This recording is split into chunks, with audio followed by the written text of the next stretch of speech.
Hey there, Transformers. Welcome to Work Transformed, the podcast that tackles the ever-evolving world of product development, project chaos, and everything in between. Each episode, we'll dive into the hottest trends, unpack the latest tools, and chat with inspiring guests who are leading the charge. So, buckle up, get ready to transform your work, and let's do this. Hey, Transformers, it's your favorite host, Thomas Lenoir, and your second favorite host, Jackie Bittner, and we are coming to you with another episode of Work Transformed, your favorite podcast among podcasts. And today we're going to talk about a topic that I think is relatively experienced kind of across the board, whether you're an individual contributor, a people manager, middle level manager, etc. Like, regardless of where you sit in the company and frankly where you sit in your life, there's tons of decisions that get made on a daily basis, some of which you are, privy to and involved in making, and some of them you aren't.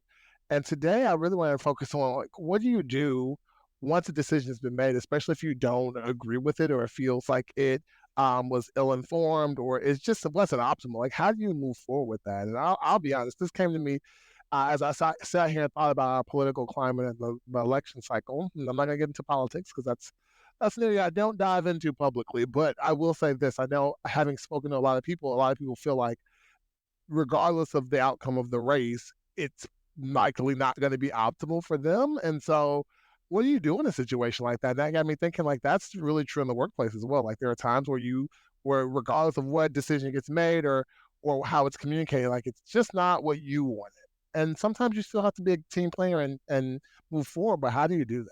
So I think that's what we're going to talk about, Jackie. Does that work? I think that's an excellent topic, Thomas, who came in hot as the favorite host today. I am the favorite host. All the comments and feedback have illuminated that. All right, everybody, please email Thomas at discoveryourcatalyst.com to let him know who is the favorite host. Especially if the answer is me. And if it's not me, be in no rush. Be in no rush to send in the emails. Oh, those are the emails that went to your spam, probably, right? Mm-hmm. Perfect. I like this topic for all the reasons you also just said. One, because it's really relatable in the working environment. Like, sometimes you don't have either a hand in or a seat at the table to some decisions that are made, and you still have to move forward. So what do you do? And then also sometimes it's a decision between two things that neither of them seem great. And I know that, like we had been talking earlier, this is not a political podcast and we will not get political. Not at all, nope. But we have heard from others in our community that these choices are not seemingly wonderful, and it's not super clear for a lot of folks what to do. And so what do you do at work when that happens? How do you acknowledge? I mean, is that the first step? Acknowledge that you don't necessarily feel great about either choice? Like, do you acknowledge? I don't know. That's dangerous. Like, I think if you're saying, do you acknowledge it to yourself? If you're saying, do you acknowledge it to yourself? My daughter is in the background, folks. She's upset that the fly is in the plants, but that's okay. That's where the flies live sometimes, in the plants. We'll get it. But I think it can be dangerous if you're saying, do you acknowledge for yourself that this is not an optimal decision? I think that's good. Sometimes you need to start from a place of, like, let's check in. Where am I at? I have seen things go really, really negatively when you start acknowledging publicly and making huge proclamations like, this is a stupid idea. I don't know why I wasn't consulted. No one asked us. Like, we shouldn't support. When you start doing things like that are, like, outwardly resisting the decision, even if it's not a great decision, like, I think that's a little bit challenging. And so, like, that's why I'm saying this is difficult. Like, sometimes in you acknowledging it to other people, it'll help because they'll give you alternative points of view, or they can, like, help to calm you down. But, like, I think it's all about, like, how that's done. So in terms of acknowledging, I think the thing that popped up in my head was the lens of being a leader and having to acknowledge that we have to do this thing, whatever that thing is. And no, I didn't have a hand in the decision, but yes, I communicated these kind of things. Like, I don't know, I took it first from the lens of, like, a leadership role where I have a team. And yeah, that was like the first thought. Because sometimes I think even before that, you still need to do the internal check-in, because before I can go and tell people Like I've had decisions come down from, as I call it, on high, that Yes. I like was staunchly against. It wasn't like, oh, it's just not the best choice, or it wasn't like optimal. It was like, this is bad. Like, this is counterproductive, or this is gonna make the problem worse. It's not even gonna make it. So like I had to first calm myself down, because I agree that there's a level of transparency and disclosure that you owe your team, and that will help them kind of get on board. But at the same time, like, I couldn't go in hot because I was mad. I was like, this sucks. Like, this is ridiculous. I can't, and like, I can't tell the team that, even if that's my belief. Like, I can say, I don't think this is the best choice they could have made, but I don't think I want to be that negative. So like, I had to check in with myself, take a moment to do a breather. So like, if I got the information at like 3:30 p.m., like, I didn't turn around at 4 o'clock and have a team meeting, because I wouldn't have been in good shape for that. It's like, it might have been like, wait a day or two and, like, let things settle. Because I'm also, this is going all over the place, but I've been in situations where the people themselves thought about it overnight, and they came back the next day, like, okay, let's reassess this. Actually, now that I think about it, it's like, you also don't want to jump the gun and start telling people. That's also But from true. a, yeah, Yeah.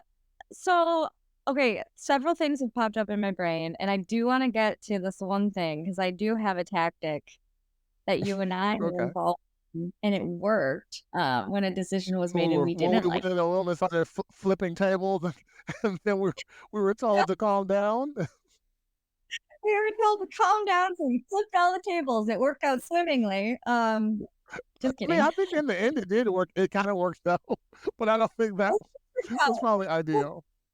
there was a method to that madness.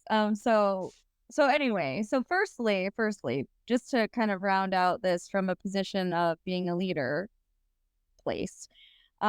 You're right. You're absolutely right. Once you get like that news or it's a decision that you don't agree with, and you got to feel your feels first before you can have that neutral conversation with your team or provide space for your team to have their feels, right? You don't want to fuel Hmm. the negative feels, but you do want to allow them to get out.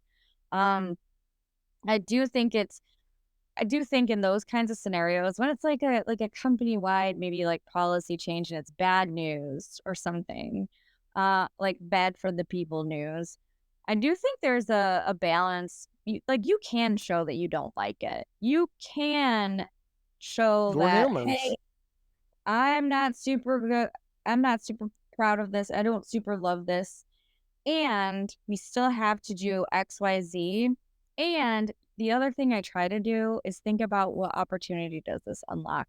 I know this is bad and this seems horrible, but is there an opportunity here? Let's collaborate together on maybe 3 months from now, based on whatever.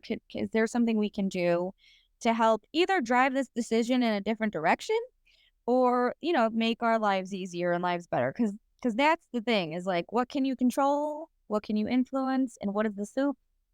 Sometimes things are just in the soup. I say soup too because I'm making soup, even though it's like June, the end of June. Mhm. Well, it's interesting because, just like you said, all these things came in my brain when you were talking. All these things came in my brain. The shoot, now, just as quickly as things came into my brain, things exited out of my brain. But um anyway, let's move on. Here's the one thing I do remember that came to my brain. What you were saying when you were like, "What's in our control?" Oh, span of control. That's a really important thing in decision making when you aren't the decision maker. You have to continue to remind yourself what's in your sphere of control and sphere of influence. And sometimes, like, even though the decision was not in your sphere of influence, like, the next step might be, or like, even if you don't own it, you can sometimes influence the next step. But the bigger thing that came to my mind is the cycle of grief, or cycle of loss, call a lot of different things. But when you were talking, Mhm. you're like, this is what we can do, though. It reminded me of acceptance. Like, at a certain point, you just get to accept it. You're just like, I know that this has happened, and now I can finally move on. But like, that's not step one in the cycle. It's like, step one is anger, and then like there's all these steps to it. And I think it's important that we recognize that sometimes when we get to acceptance, other people are still at anger, or other people are still at an earlier stage. And we need to make sure that as we're communicating or talking to them, we're acknowledging that, you know, because it starts with denial. First, we deny, but like a lot of times you can, or shock, you can skip shock and denial, because like, you can't deny that this is the decision, and you move right to anger. and you go to detachment. Like, you're like, forget it. Like, if that's what they want to do, let them do it. Like, I don't care anymore. Obviously not the Mhm. right mentality, but like that happens. And then you sometimes even move to bargaining. Like, I wonder, can I just like be excluded from this? Can I ask my manager? Can they like give me a, Can I can get I an get grandfathered in? exception? How many times can I get an exception? And sometimes the Yo, answer is and yes, then and so it's no. sometimes the answer is yes. So I guess I shouldn't totally discount it. Like, sometimes you can be, but like, you also have to think about the picture that and the what that shares to other coworkers. Like, if there's a new policy that everyone starts at 9, and you're like, oh well, I'm not gonna be able to come in until 10 because I have childcare issues. Like, that might be a real thing, and you may legitimately need the exception, and you may get the exception. But then you also have to just balance that with the perception that your coworkers are gonna have. Like, oh well, she or he doesn't have to come in until 10. Like, he should be held to the same standard. Or since he doesn't come in until later, he should have to stay later. Like, you may battle with other consequences because you've asked for this exception. So just be ready for that. But Yeah. but then you get the acceptance, and everyone gets the acceptance quicker or slower, and so you need to balance that. I think the cycle of grief is something so important to call out, Thomas, especially for what we do, because you and I really love to take a look at the human side of all of it. And like keeping that at the forefront will help tremendously because if someone is still in anger, it's so easy to feel like they're mad at you for a decision that wasn't yours. But knowing this cycle of grief, then you know it's not you and you can help better support the people that are impacted. Um, Speaking of the spheres, though, that's another kind of like technique that maybe we could use after a decision is made that we don't like in terms of like a retrospective, whether it's with your immediate team or with a development team or with certain other peers. Like you could use a retrospective with anybody that's involved in anything, right? Like that has to do something. So it's a really great tool to really bring that focus back on what you can control. Um, and I've been using that word a lot in terms of, like, other things that are going on in life. It's like, a lot of this is out of my control. Am I gonna choose? Well, let me just tell people what the sphere of influence is so they can like have a visual if they're not familiar. And even in the retro, you can use the actual visual. So a sphere is a circle, obviously. Well, a sphere is a three-dimensional object, but on a piece of paper, a sphere can be just a circle. Um, and it's almost like if you think of yourself as a planet, or you think of just a planet in general, and then there's like a orbit around it. It's like a certain orbit that like the gravitational pull keeps things locked in. And so like the first orbit is like what can you directly control? Like what are the things that your hands can directly take charge of, or you can directly make a decision on? And then there's like a larger orbit or a circle around that that's like, what can I influence? I can't directly set up, HR policies, but I have a really strong relationship with the HR team, so I can potentially influence what they're going to do.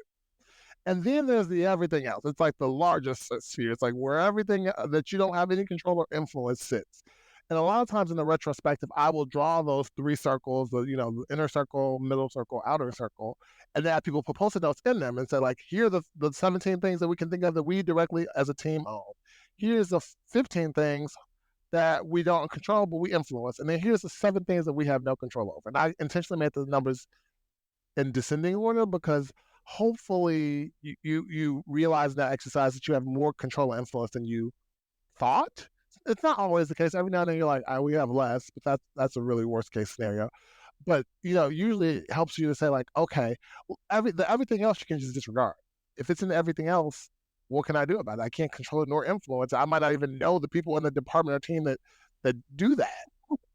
Yeah, the way that I learned it was the circles and soup. So the soup was just everything else. Everything else that Mhm. you need the soup because that's part of, what you're operating in, but you can't control what's in that soup section. We will attach some material to this podcast because I do have a link from where We I will first try to attach some materials if we don't forget, as we have done in the past. I think maybe I have an action. I think this would be very helpful for our insights maybe page. Have our own kind of depiction of it because I do have one and I think it is transformation catalyst worthy to have that as well. But either way, you'll get some visuals connected to this podcast. And I think the thing that's also like ultra important on top of what Thomas was saying is like when you decide where those things fall in either control, influence, or soup, like then you get to decide on what your response action is. Is it a direct action item that you can control, or is it some influencing type of behavior or whatever that may be? And it really rounds out the circles and soup or the spheres of influence, whatever you want to call it. Mm-hmm. Love it. All right. So I think we're at this point in the podcast now where I'm going to bring up a time, a real live time, that you and I did not like a decision and what we did to change the outcome of that decision. Can I set the story up? Do you know where I'm going with this? Go ahead, go for it. All right. So one day, Thomas and I were working with our teams, and we had come up with this idea with a few others as well for how we can give No. They're not on this podcast. Take all the credit. We single-handedly came up with the world's best idea. we did. It was definitely the world's best idea. I mean, I will say that. I And don't know so why I'm what? on this best trip today, by the way. Everything is about the best for me for some reason. But anyway, Oh, continue. best. Well, so essentially, what Thomas and I and sans others, I guess, we came up with a way to protect teams and give them a lot of focus time to make quick progress on what they were working on. We called it an innovation space, and we talk about this a little bit from time to time.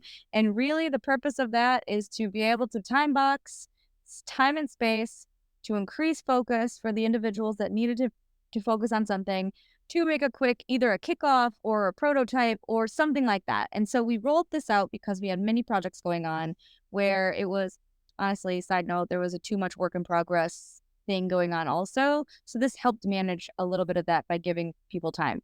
So we did it with one of our teams and as an experiment, and it worked super duper well. Like they were able to get a whole bunch of stuff done, show off a whole bunch of things, get a bunch of feedback, and keep moving forward on the project that they were working on.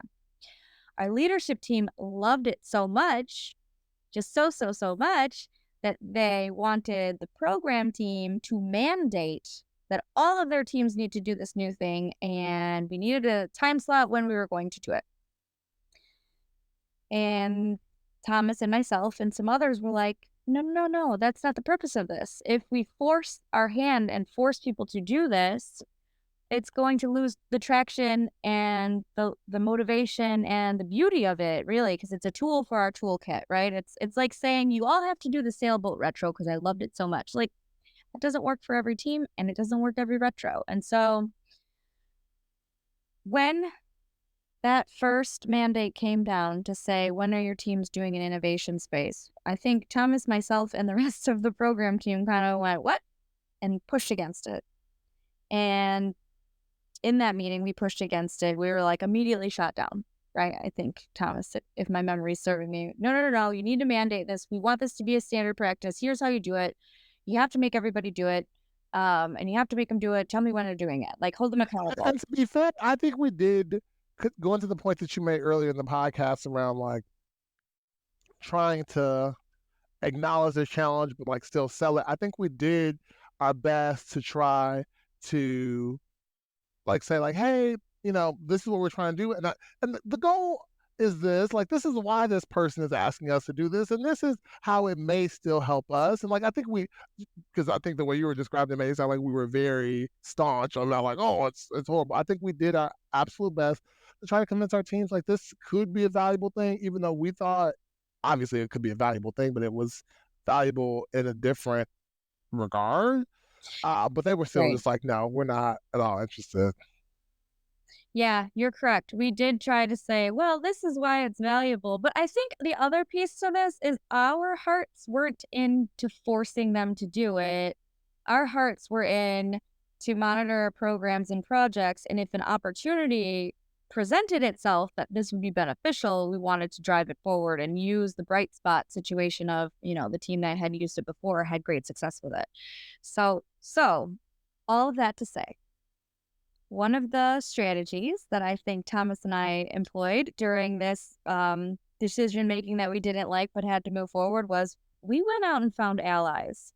We went out and found allies within other departments that liked what we were doing with innovation spaces, but did not like the mandate, right? So we found folks that supported this tool or this forum that we've created that also didn't want to force people into doing it because we wanted it to be a liked thing and not a, oh God, we got to do this thing.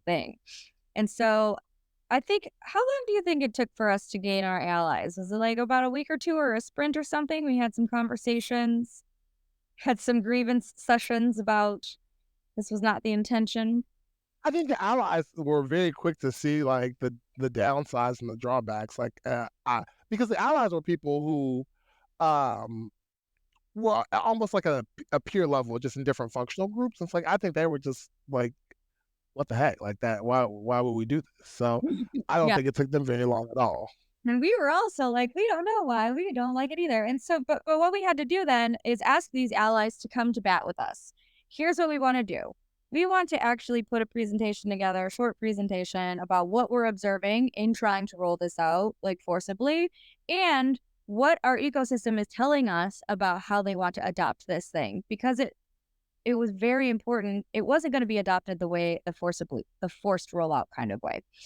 So Thomas and I and several others, one day in a conference room with our senior leadership, sat down, and I think we hashed it out for probably about an hour at the minimum. Was it over an hour? I don't think. No, I don't think it. No, I don't think it was over an hour. I think now your memory is jaded because I think it was so It was a persuasive. lot.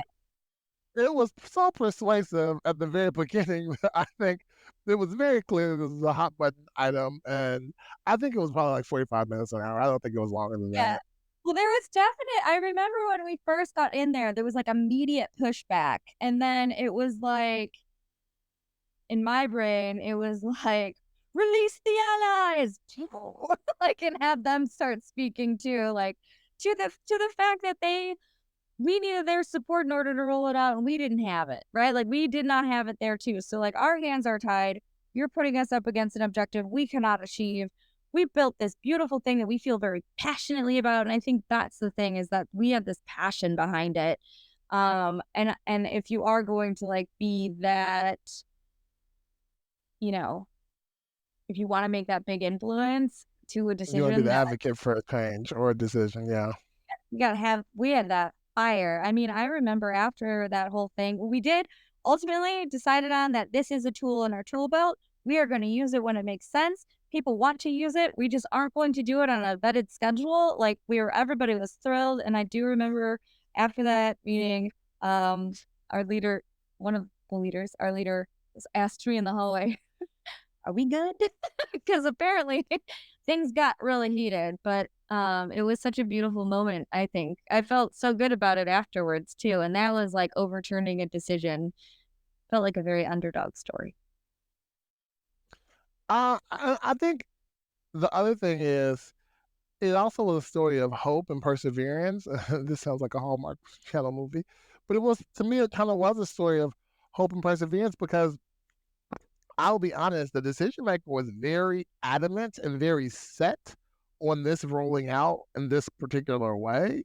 And even going into that meeting, I didn't have high expectations that we were going to change the decision. My real goal was just to say, like, this is the resistance that you should be prepared to see. It's great that we were able to sway them into changing their mind, but I'll be honest, I don't know what Jackie went into it with, but I didn't go into it with like, we got to make this person understand that we're not going to do this. I was just like, I want them to know that if they're not getting the results from this the way they expected, it's not because we're not doing it right. It's because that people don't want this in this way. It's almost like And so they're not ready to have it this way. And what we brought to the table was the transparency into that. So it was valuable, even if the decision didn't get overturned. You know what else? Yeah, but it did. So like sometimes when you bring a practical case to the table with data, it'll help. And I want to be clear in this example, because I think this could also be misconstrued as like, oh, you all don't like to change things and you just want to go with the status quo because that's what people like. Because I think in this story you could feel like that. It's like, oh, they were trying to roll something new out, the people didn't like it, so you all thought, let's go tell the man not to do it. It wasn't that.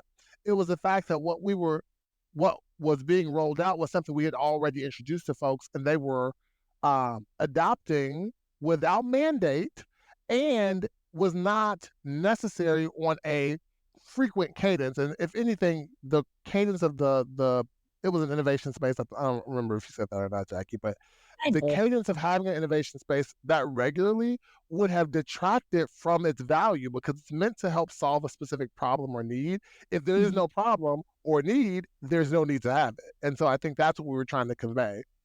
So you mentioned that this is a story of hope, perseverance, and I'd like to add, and self-organization. We were out with our Mm-hmm. allies. We organized and we rallied, and it was you could just see the like power of allowing folks or giving them the space or the autonomy to do a little bit of self-organization because we were just so together and cohesive coming from all these different departments and functions in presenting like this is the reality of what you're asking. We'll keep doing it, but this is what's going to happen. So what a lovely. Well, and the other thing I'll say is, um, don't you talked about the need for passion, but you also have to have a need for courage and boldness because if my memory serves me correctly, our allies did step in and help us, but our Mhm. allies did not start that conversation. When we sat down at that table, our allies were sitting there, and this was when we were in the office in person back in the day, many years ago. But our allies were there face to face in person with us, and they sat there quietly Mhm. for quite some time until Jackie and I both advocated and dug ourselves into a very big hole with our boss. And then they spoke up. And then they said, well, let us now weigh in. So don't Right. expect other people to be more passionate about your thing than you. Like if you're gonna get allies, which I think are necessary, do it. But just know your allies are unlikely to just like represent this cause for you. They will Mhm. step in when necessary to add more credibility or to add more weight to what you are saying. Mhm. That's true. Can we pivot for a second? Because there is something you said very early on in this podcast that I wrote down. That's why Um, you're the note taker, because I don't like that anything. I don't even remember what I said. So go ahead, lay it on me. well, in the beginning, we were talking about like when decisions are made that we don't agree with, or the choices are all awful, or whatever. That sometimes there are folks that are just outwardly resisting and saying, "Ah, this is a stupid idea," and I low key felt super judgmental about like folks that make it harder. And I think it's because we are also change agents and we deal with resistors. And when the decision already is not something that's going to be ultimately loved, when someone is so openly against it in not the right forums, maybe in forums that are going to make this change or this decision to be more of a pain point, like I feel bad for being judgy because those folks probably have really great reasons why they think it's a stupid idea because maybe it is a stupid idea. But how do we handle that? How do we navigate around that? That's heavy. That's Because something. And I was gonna say I think it depends on your relationship to the person, but I'll be honest, I have very few people who I would put in the higher echelon of friendship at work that I think would outwardly oppose something I did publicly. I think the vast majority of my friends would come to me privately. And I'm not saying that they wouldn't oppose it, but I think they would come to me privately and say like, "Hey, Thomas, why'd you decide to do this? Like, I don't think that's the right idea." So I think if anyone's like publicly saying these things, they likely aren't in my friend group. They're in this like other group, and I think at the end of the day, that's where fact and logic really play a part. And this is why when I was in within organizations doing more organizational change management, I always talked about the need for buy-in and the need for like having talked to other people outside of the decision making group. Because once you can say, hey, we've had conversations with folks in X, Y, and Z department or X, Y, and Z role, and they've shared this thing, and then we've done research, and research has shown us X, Y, and Z, and because of these things, this is why we chose to do this, and here are the metrics we're going to observe. At the end of the day, they still might not buy in, but it's like, hey, I'm letting you know that we've done all that we could theoretically, and this is the best outcome. And we're not doing this to be malicious. We're just doing what we think is going to help move us forward toward our Mhm. goal. Um, And a lot of times, if you can really show real data, not just like, hey, we had a meeting and thought this was a good idea, but you like actually did some work, I notice a lot of people will come around. And then and I think we talked about this in a different podcast, there are some people who are just habitual skeptics. Like nothing you say do they care about. Like they just want to be upset.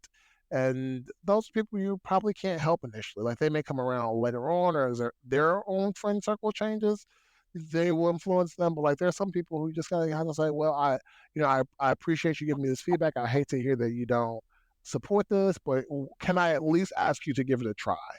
Yeah, yeah, that's a good point. The at least give it a try. Like at least be And quiet for a ask them to moment. respond. Like, don't say it in passing. Like, can you give it a try and then walk off? Like, say, can I ask that you give it a try? And then wait and see what they say. Because they may say, no, I'm not going to try, which you should know Right. because then you need to keep your eye on them because they're going to really screw things up. But like, I have noticed that sometimes if like a person gives you their words, they will give it a try. They might not try for long, but like they are more likely to at least try because they don't want to be a liar. They don't want to seem like they just say whatever. I had another thought about them too. Like if they're just loud and maybe they don't want to try, like I've had scenarios where I would just escalate it to somebody higher up than me to just shut it down. Like this person is a detractor and not just for themselves.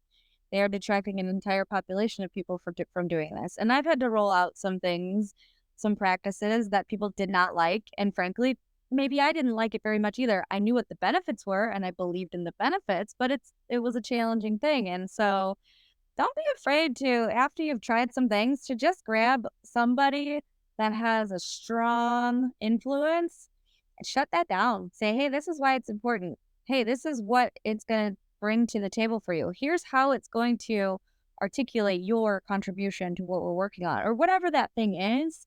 But escalate it, shut it down. Oh, man.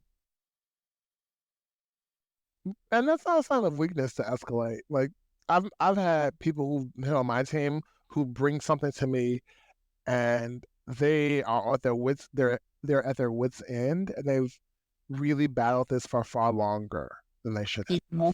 Because at the end of the day, sometimes it's a performance concern, sometimes it's a cultural fit concern, sometimes there are like other things at play that you as an individual contributor working with another individual contributor don't have any influence over. And like every time I ask people, why did you deal with this so long and why didn't you bring it to me? They always say, because I wanted to try to work it out on my own. I didn't want to bother you with this. But the thing Mhm. is, you don't look bad when you look bad if someone sent you an email and immediately you brought it to me and you didn't try to like clarify or anything like that. But like if you've tried two or three things and it didn't work, like it is not a problem to escalate things because some things are just outside your control. Like real life story. One time someone escalated something to me about someone who was on a performance improvement plan and on my team. And the thing that they escalated was exactly one of the areas of concern that was called out in their performance improvement plan.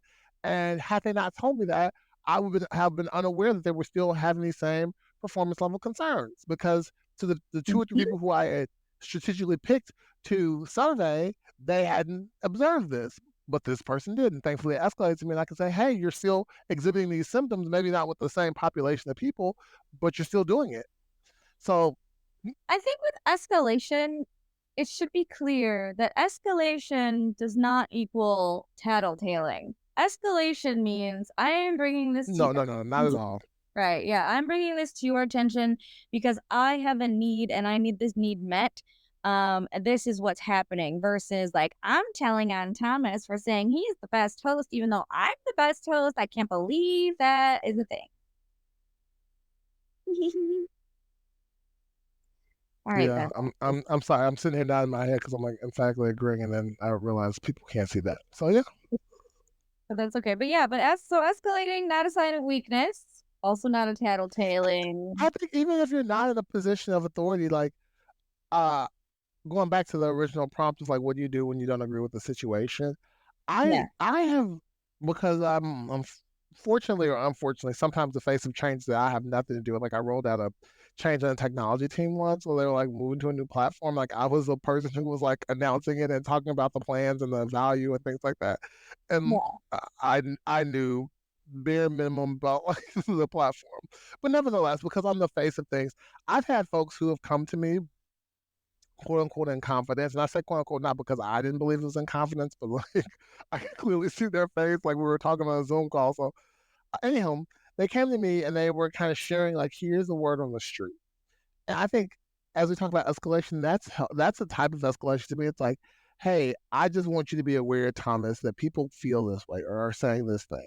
I don't have a specific ask of you. I'm not telling you so that you can go like reprimand those people. I'm not even going to tell you who the people are specifically. I'm just sharing with you, here's what people think. Because sometimes having been a leader and been in this situation, sometimes because people don't feel comfortable sharing that they disagree to their manager out of fear of retaliation, out of fear of, I don't know, negative consequences, we sit in this weird, what some people call ivory tower at times, where we roll something out, we don't hear any complaints or gripes, and we're like, oh wow, that went surprisingly well. Like people must have liked that, and it's like, no, people didn't. People hated it. They just didn't feel comfortable telling you. So if you're that person who feels comfortable enough sharing something in a constructive way, sometimes that's helpful. You gotta know your leaders though, because some leaders don't care. Well, or Bad leader. yeah, I was gonna say, or use it to go a completely opposite direction.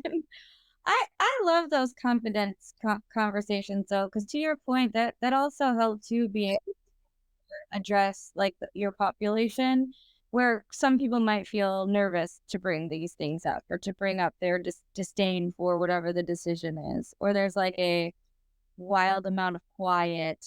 And you can see it in their eyes in your meeting, like, oh, they don't like it, but then no one's saying anything. So, because you don't want engagement to drop. And I think with decision making or like when decisions get made that are not popular from an employee population, like the engagement metric or whatever immediately drops. Like people feel disconnected or less motivated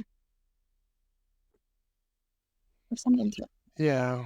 And that's why I think decision making is so tough, because there are always all these factors that you have to consider, and the human element is not the least of them. And Yeah. unfortunately, sometimes logic and sentimentality don't align. So, like, logic dictates we would do X, but sentimentally, we've always done it this way. We've never had to do it that way. That's a big change. That's not our culture. Like, things like that would buck logic. And so Yeah. I think that's where things get challenging. And so I guess my last piece of advice is don't take things personal. So many decisions feel personal sometimes, and they are not. I won't say they're never personal because I mean, I'm not at every decision, so I really am not qualified to say that. But I would say the majority of decisions are typically made by people who have incomplete information and are honestly doing the best that they can, even if their best is not as good as your best. They're doing the best that they can with the Right. limited information that they have available. Yeah, those are excellent points, which just kind of threads us back to look for the opportunities down the road, right? If someone is making a decision and you know they don't have all the information, or it's just very clear that something wasn't thought of, then down the road you can make some change. I mean, I feel like Thomas, we've been in some of these circumstances where we got pulled in late Mm-hmm. on decision making, and once we got in, we were real quick to be like, oh, you didn't make this angle or this scenario or this thing, and this is not going to work because of these 5 reasons. We have different ideas. At the time we got pulled into that decision making, it was already made, like, right? No, they weren't going back on that. But what we did get to do in the future is address, all right, this is what the outcome was that was desired from that decision, which we're not going to get to. Here's how we can tweak the process, or here's how we can implement something small to kind of pop us in the correct direction. But boy, oh boy, were we heated that time too. I think I flipped a table that day. I don't know which specific day you're talking about.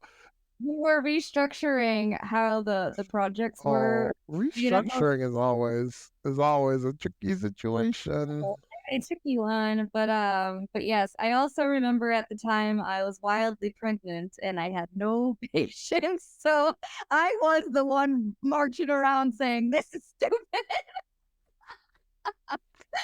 I just judged Well, myself. and that's why I keep going back to this point we made earlier on. Like, it's okay to have your own feelings, especially when you're a people manager. Like, I think sometimes um there's this idea of a company man or a company woman, someone who just like goes with the company. Like if the company says we're gonna, stop making widgets and make wadgets, they're like, yeah, sounds a great idea. Um, and I think there's a certain element of being a company man, or in reality, it's just called a team player, that you need in a role. Like you're not always going to get it your way. You're not always going to be able to be a part of the decision making process. You're not always going to agree, and that's just life. Like there are decisions that you won't agree with that will be just fine. No, it won't be excellent. It won't be terrible. It'll just be just fine. Is And this so a I think you need to be a certain level of team player, but at the end of the day, I think it's okay to also acknowledge your feelings. It's like when I talk to my team, I say, honestly, I would not have probably done it this way. I understand why they made this decision. And here's what we're going to do to test it out. And sometimes I'll even say, and here's some guardrails we're going to put in place. Not that I expect it to fail, but in the event that it does start going south, I don't want us to have a catastrophic loss. So we're going to do these things in addition, or we're going to make sure that if we start seeing signs of these kinds of things, that we immediately regroup on it. And so it's like, then the team's more bought in. They're like, okay, well, then the risk now has gone down because, hey, I know you are okay if we come back to you and say that things aren't going well. And you've already started saying, like, here's a plan, it takes me to my days in deployments where you have a rollout and the back out plan. The rollout is like, here's how we're going to deploy the code. And the back out is, but if S hits the fan, here's what we're gonna do to get it fixed again. And it's like, You have know a what? rollout backup plan. You just reminded me of something that is really powerful, at least for me, um, in all of this. And that is these decisions that get made likely and most times are never finite, right? There's always some No, kind of rolling change happening. And the fact that it's not finite is kind of relieving. You don't know when it'll change again, but like it goes to that saying, change is inevitable and growth is optional. So when you find yourself with these decisions being made or changes coming afoot, find that opportunity to grow. I love that you said, let's test this out because that makes it more of a we're gonna validate this and see if we still think it's bad versus like just marching into it begrudgingly. Very cool, Thomas. Very I cool. try. I do what I can. You do the job. All right. I think that's it. Did we decide to do the wrap up? I think we can. I think we can talk about this forever, but at the end of the day, um, it's about understanding how to check in with yourself and then how to move forward. Like those are two categories. Like check in with yourself, get yourself to a good place, and then figure out how to move forward. Whether it's you as an individual or you as a leader of other people, you gotta check in with yourself and then figure out how to move forward, given your sphere of control and influence. The circle and Excellent. soup. Circles and soup. All right. So, Transformers, let's do our recap. So, today we talked about decisions and maybe decisions that were made that you don't agree with, or the options aren't that great. What do you do? So the first thing and foremost thing, and the thing that Thomas just also said, is do a check in with yourself first, internally. Feel your feels based on whatever's going on. Get yourself into a place where you can process that decision, and then you are in a better place to help others, whether you're a team leader or an individual contributor. Check in with yourself, give yourself some time to process, and then you'll be able to lead into that change or that decision, whatever it may be. We talked about the spheres of influence or circles and soup. So when these things are happening and they seem like very daunting or very awful, maybe do a little retro and decide what is within my control, what is within my influence, and what is just out there that I don't need to worry myself about. You can do this on an individual level or with a team, depending on whatever that decision was made at your organization. Um, Also, side note, the human side. If you are with others, which most times we are, and there is a decision that is overwhelmingly unpopular, know that other people are probably going through a grief cycle or a cycle of grief, and they may not be at the same place in that cycle as you. So, patience, understanding, and being fact based is super helpful during that time. We told a story of passion, boldness, bravery, um, perseverance, hope, and self-organization when there was a decision made that we didn't see playing out for the better good of the organization. And one of the strategies that Thomas and I employed was to find some allies and really sit down and have a very passionate discussion with observations of what will happen should we do this decision with our leadership team. And turns out, in happy news, we were successful. At the minimum, we were transparent about the challenges that we were going to face with that decision. But at the maximum, we won the day. So that was very cool. We also talked a lot about resistors again. Change resistors seem to come up from time to time, and in this scenario, they're there as well. Myself being one of them a long time ago, but myself also judging others now, so I guess I got to work on that. If you have resistors, it's kind of a similar process. Don't put some energy into them. Really try to figure out where they're coming from, because there might be a golden nugget of something that people aren't thinking, or if you have to, try an escalation route. So we talked about escalation does not mean tattletaling. Escalation means getting help where you need it or sharing information to those who may not be aware of what's happening around in the ecosystem. Let me see. Lastly, again, go back to fact and logic. If you're trying to have these conversations and it's not a good feeling conversation, fact and logic are your friend, and use it to seek these opportunities that are coming up in the future based on a decision, because not all decisions are once and done. There's usually a road ahead and an implementation plan or something down the road that's going to require another change or another decision. So one bad decision does not end it all. And that's a wrap. Is a wrap. Thanks for joining us, Transformers. This is your second favorite host, Jackie, signing off. Go out there and make some good decisions, folks. Let us know. And we haven't said this in a while, but always curious to know if you have a podcast idea or just something you want to talk about. Feel free to shoot us an email. Our emails are in the description box below or above. I don't really know where they are, but they're somewhere. So you take a second to drop us a line. Until next week, we'll see you later. Bye.